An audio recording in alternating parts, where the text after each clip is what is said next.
possa pensar o que fazer a partir da sala de aula. Muito obrigado. Obrigada, professor. Agora passamos a palavra. Professor Daniel Pansarelli. Obrigado. Bom dia a todas, a todos. E agradecer a oportunidade de estar aqui, a associação, e faço agradecimento na pessoa do meu colega Hugo, que mediou esse convite, que está trabalhando arduamente aqui do meu lado, né, registrando, ajudando a registrar o que se fala aqui. A ideia é falar de conjuntura. Necessariamente eu vou tocar em alguns pontos que os colegas falaram, e acho que isso é muito interessante, quer dizer, alguns pontos da nossa percepção do fenômeno educacional acho que convergem, né? Estamos todos como parte do mundo da vida, né? Parece que Russell estava certo quanto a isso. Mas antes eu queria dizer duas coisas. Primeiro, da nossa conjuntura aqui, nesse momento, eu não tenho certeza se em algum momento da história essa casa recebeu tantos filósofos e filósofas, né? E essa casa que é mais ou menos que a ágora dos nossos tempos, não é isso? Acho que a gente devia vir aqui mais vezes, né, ajudar na discussão sobre o justo, o bom, o verdadeiro e o belo, né, para, quem sabe, os nossos legisladores serem tocados por algo que deveria preceder a prática política, que é a filosofia política e a ética que lhe é adjacente, né? Acho que é simbólico a gente estar aqui nesse momento,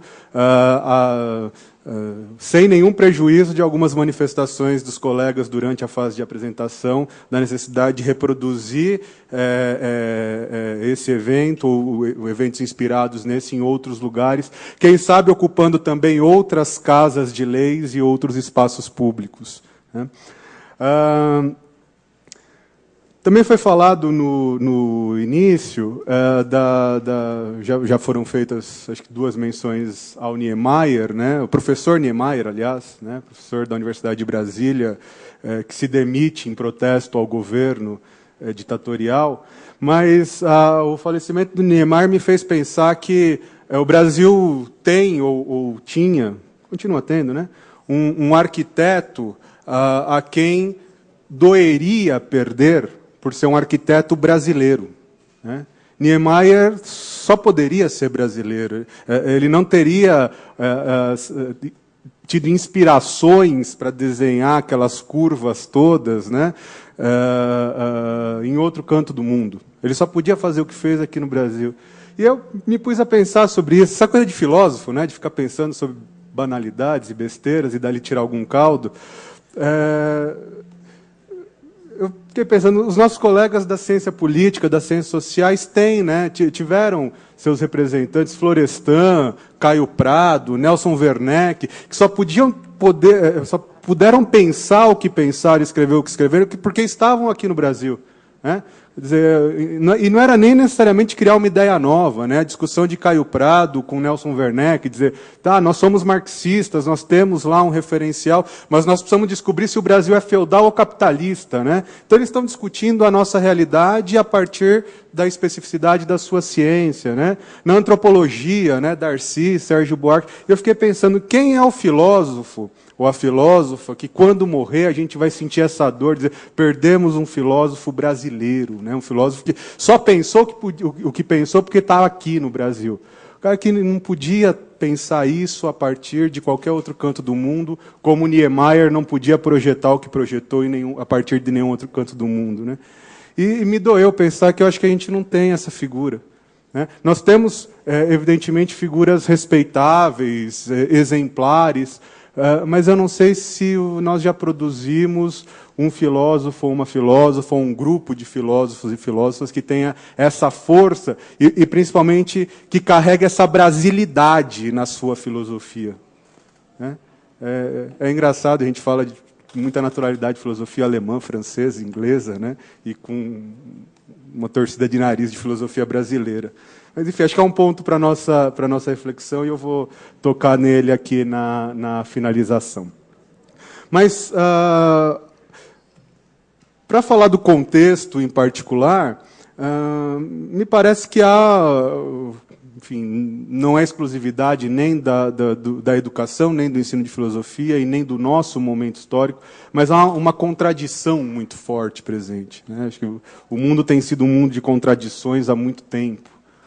O Hobsbawm chamou o breve século XX de era dos extremos, né? Trazendo ali a contradição, e antes do século XX também.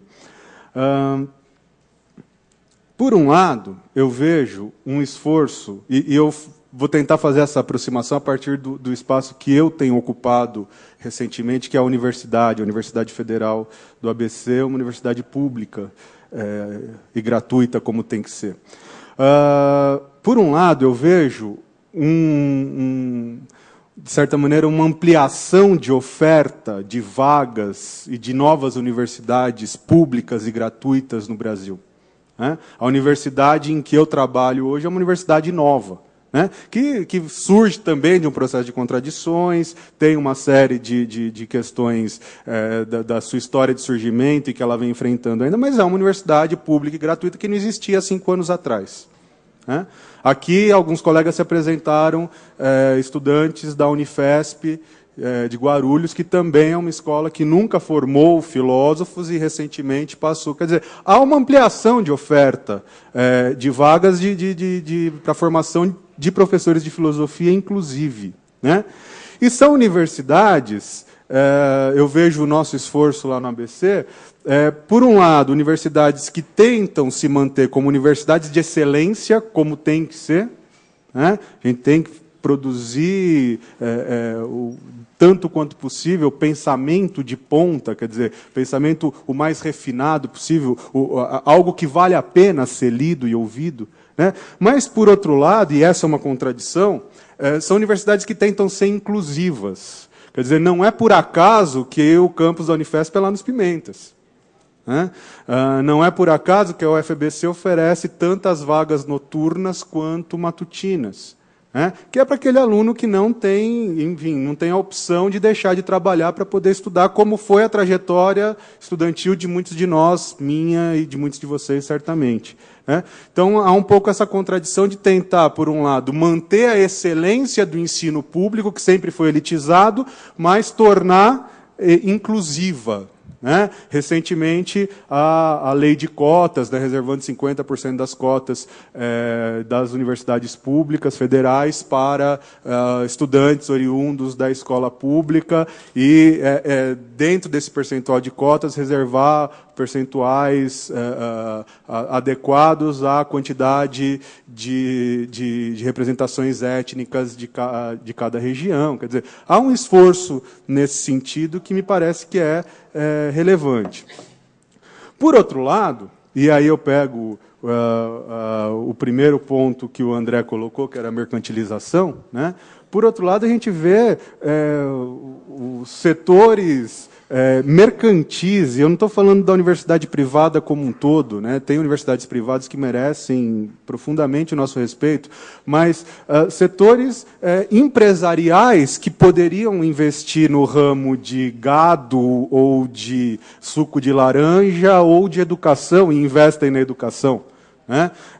Empresas de capital aberto que, para manter as suas ações em alta na Bolsa, precisam renovar constantemente o seu quadro de alunos matriculados.